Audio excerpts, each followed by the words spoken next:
I'm Kevin Thomas, Senior Pastor at Forest Lake United Methodist.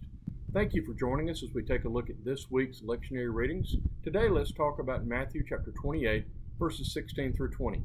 This is a passage that's also known as the Great Commission. Now the 11 disciples went to Galilee, to the mountain to which Jesus had directed them. When they saw him, they worshipped him, but some doubted. And Jesus came and said to them, "All authority in heaven and on earth has been given to me.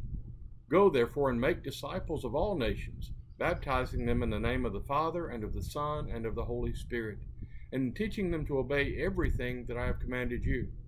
And remember, I am with you always, to the end of the age." Jesus sends us out to make disciples. But what does that mean? How do we do it?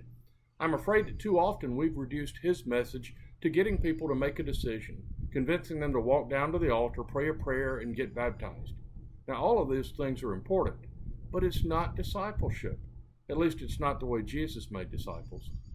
Jesus spent 3 years growing his disciples. They lived together. He taught them. They asked questions. Jesus gave them opportunities to practice what they were learning. Frequently, they failed. Jesus corrected them and gave them another opportunity. It was a process that took a long time and a lot of energy. We might think of discipleship as apprenticeship. An apprentice works with a master, mimicking the master's actions with the goal of being able to do everything that the master does. It takes time, lots of mistakes, and lots of correction. It's a long journey that happens in the context of a real relationship.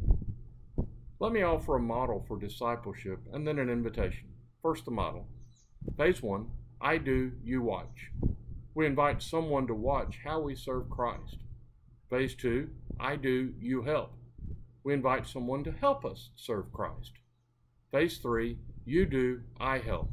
We invite the other person to take the lead while we offer assistance as needed. And then finally, phase 4, you do, I watch.